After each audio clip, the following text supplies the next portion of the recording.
Hey guys, this one's a little off topic in terms of what you're normally used to seeing on this channel, but I recently published a Medium article where I talk about the various stages of my career, from graduated from school, taking on my first few jobs, and then arriving at the conclusion that I wanted to become an independent consultant. And there were several like light bulb moments along the way. And that's what I'm going to share in this video are some tips that I believe might be of value to people that want to follow in these sort of footsteps into becoming an independent consultant.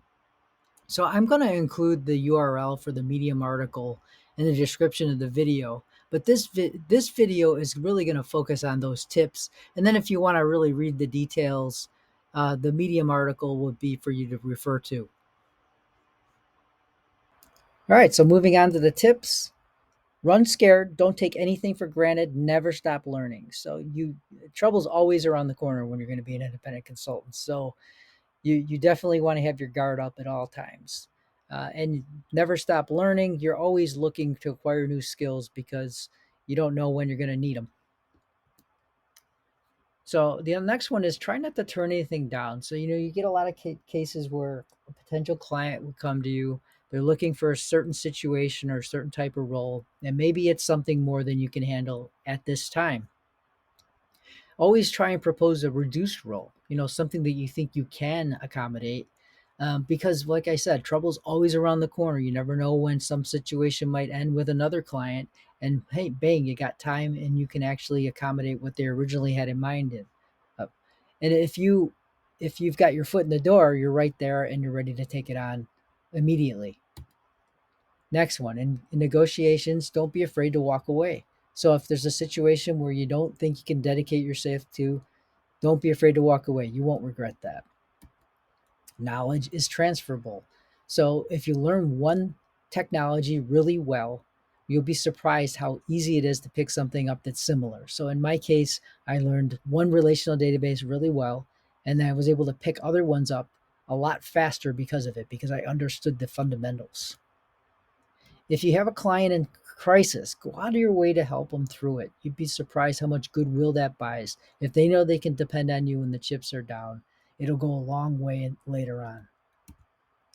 Don't burn bridges. You'll never know when you'll cross paths with someone again. You'd be surprised how often this happens. And if you read through the story that I've got in the Medium article, you'll see several situations where I came across people multiple times. Okay, so if you become an independent consultant, prepare to have no cash flow at all for at least 2 months when you start independent consulting. So normally what happens is you'll bill after, probably the soonest you bill will be after like 2 weeks, but often it's going to be a whole month. So let's say you start at the first of the month, the first of the following month is when you submit your invoice. And then it usually takes another at least 30 days from them to pay you, many times 45 days. So that's actually 10 weeks that you need to prepare to have no income.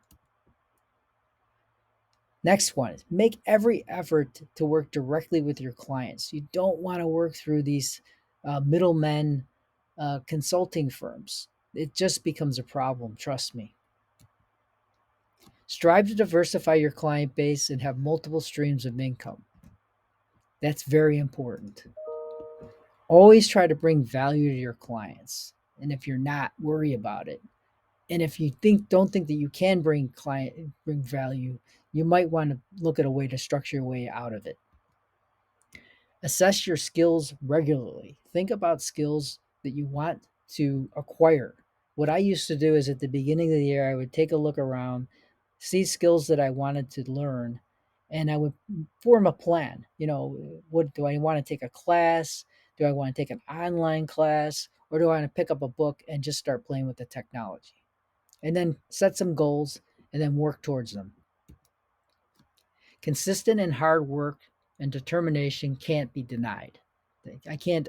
This applies not only to tech consulting, but basically anything that you want to apply it to. And last but not least, under promise and over deliver. So there's a lot of cases where people will over promise and under deliver. You don't want to do that, trust me. So And I probably lost a lot of work by not doing that, but I don't regret it. You know, I've always try and put myself in a situation where I can deliver more than they're really expecting. And that's it. I hope you guys enjoyed the video. I hope you got something out of it. Feel free to read the Medium article. Give me feedback. And please like the videos. Consider subscribing to the channel. And if you got questions, send them to me. And if you guys would like more content of this type, let me know. Thanks. Bye.